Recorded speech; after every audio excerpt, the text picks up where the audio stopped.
Hey folks, I'm really excited today to be doing a side-by-side comparison of the first edition, which is indie, and the newly released mass market edition of the AFRO Goddess Tarot Arcanas.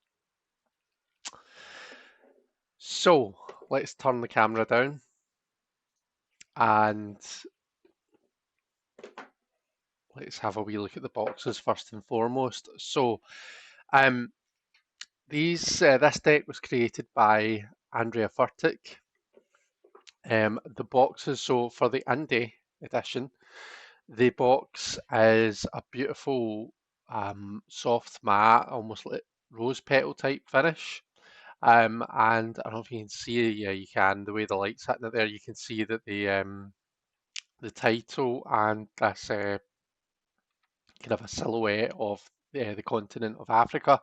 They're kind of I don't even know what the term for that is, but you can see exactly what it is, it's that embossed. It's not quite embossed, is it?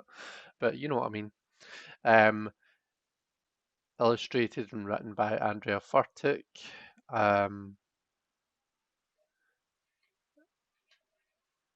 then the images on the sides. Now this is a kind of a magnetic flip type box like that.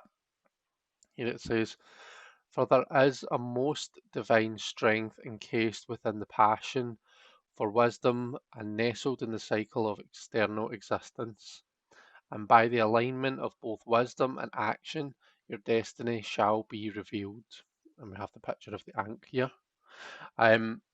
The other thing to say is that the indie edition comes in a beautiful red velvet bag, and the box fits quite snugly into the bag, which I think is why, if you look at what it says first edition, it's kind of a rubbing off or rubbing away. I think that's just through putting it in and taking it out the bag.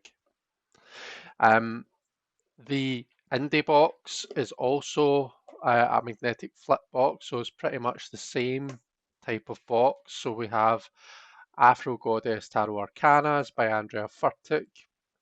We have this image from one of the cards here, and you can see that it's the same kind of embossed type effect that we have here.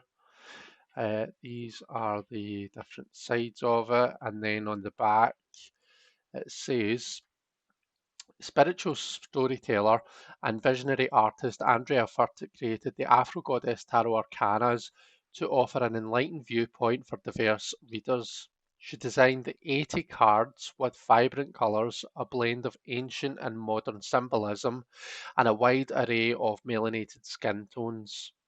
The cards are printed in holographic paper with gold gilded edges. The exuberant deck realigns the traditional esoteric structures for a more positive, accessible, inclusive, and transformative tarot experience.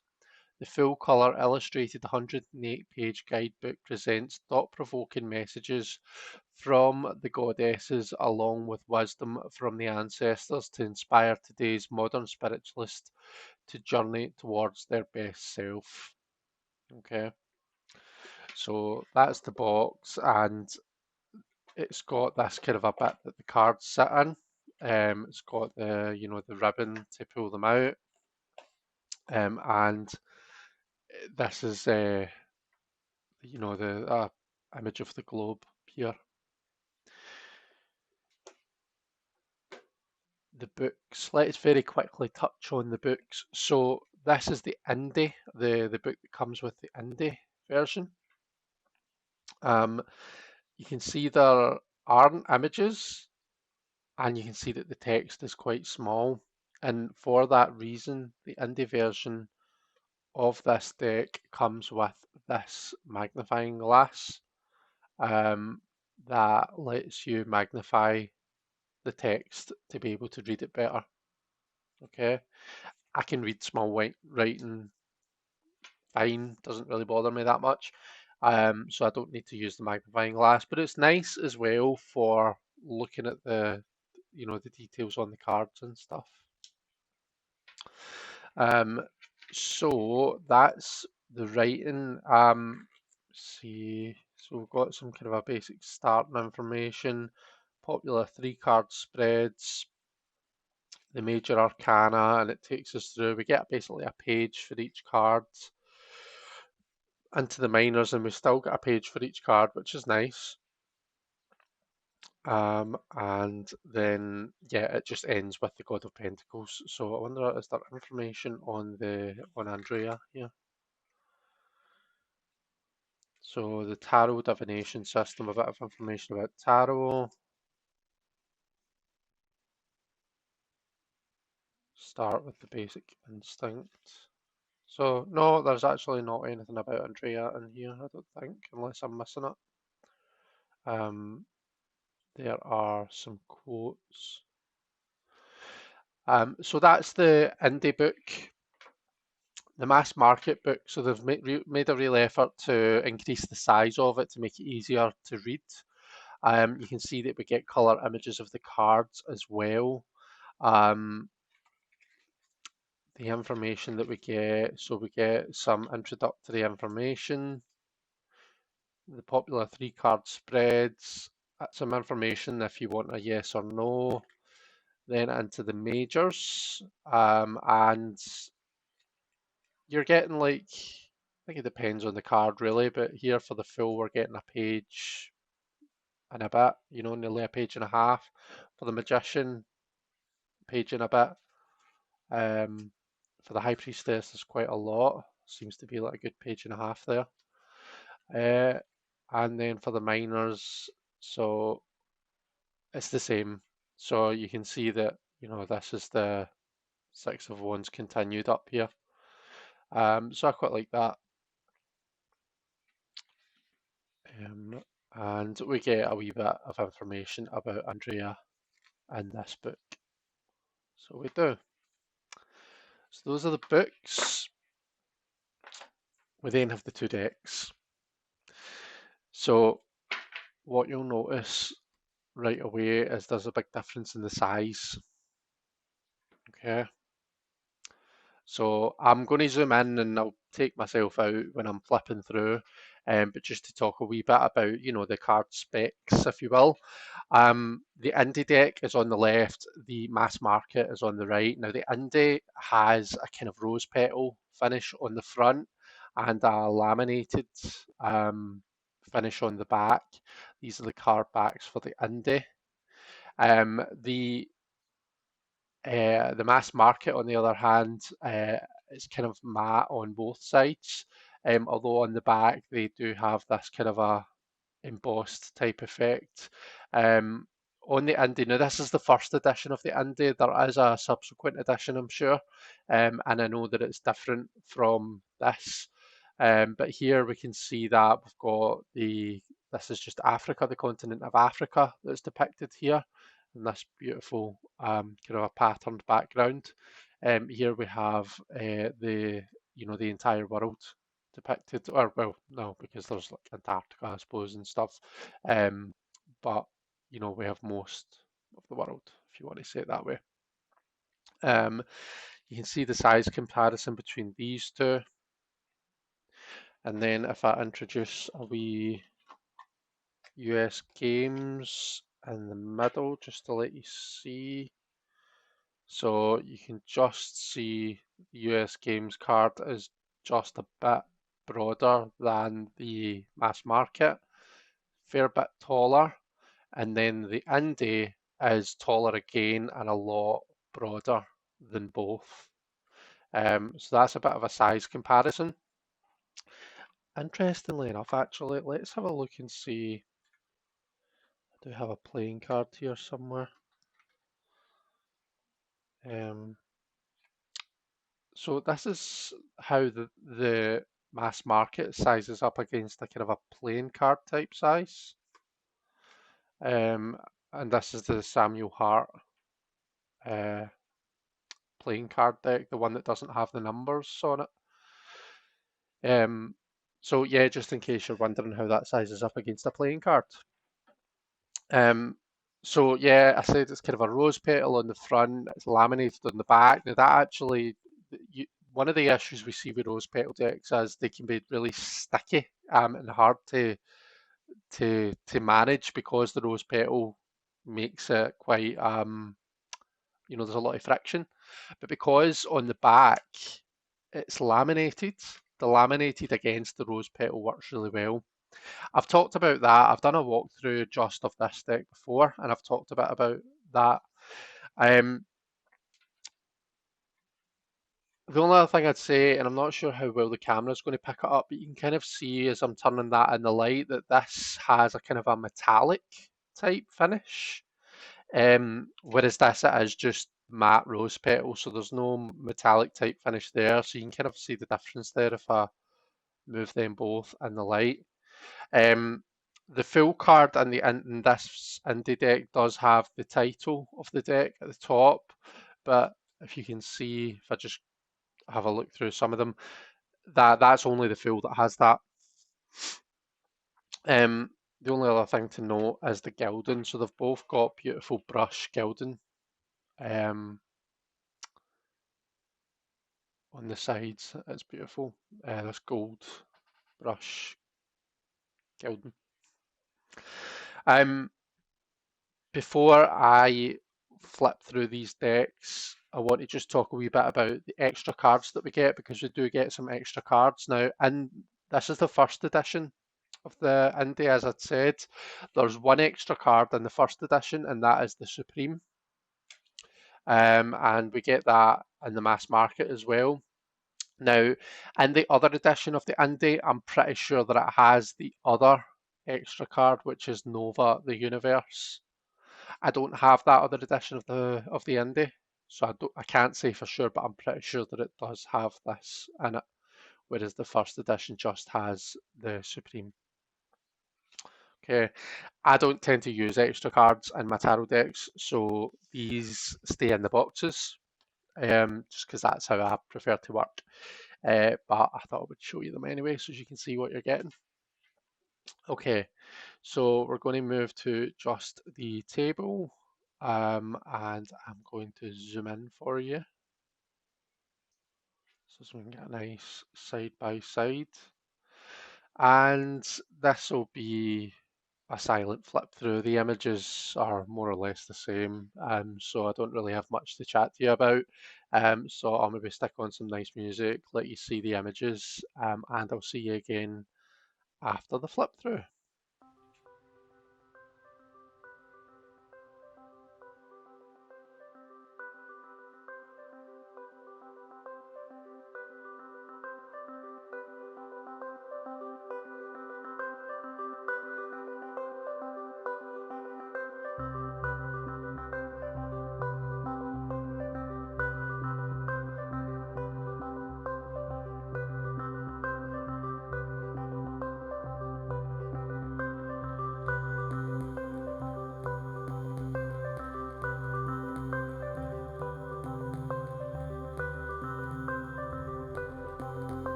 Just realised this image has been changed. I didn't realise that before. Now I'm curious as to whether any other images have been changed, because I didn't realise any of them were different. But that's interesting. So you can see you've got this image of the White House in the indie, whereas we have perhaps more of a traditional looking tower card in the mass market.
Okay, so just to let you see how they shuffle, you'd have seen how this shuffles in when I did the walkthrough.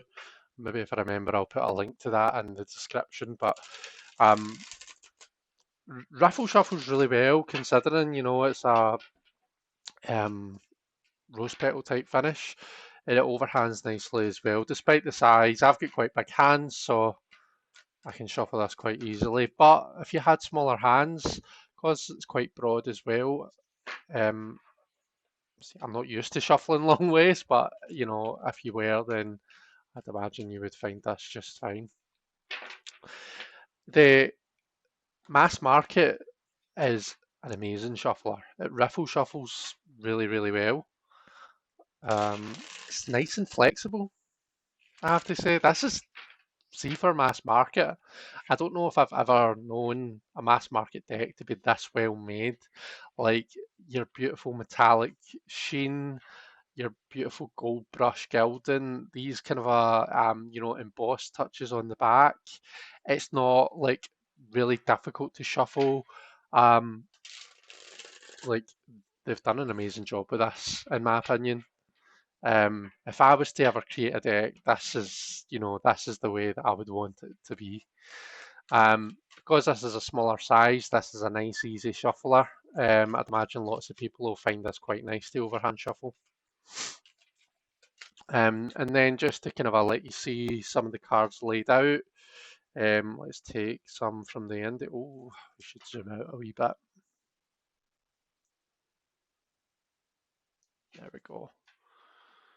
So it's the indie, and I never mentioned it when I was talking about all the differences and stuff, but as you can see, the indie's got these black borders, whereas the mass market is, for the most part, borderless. It just has the titles on the bottom.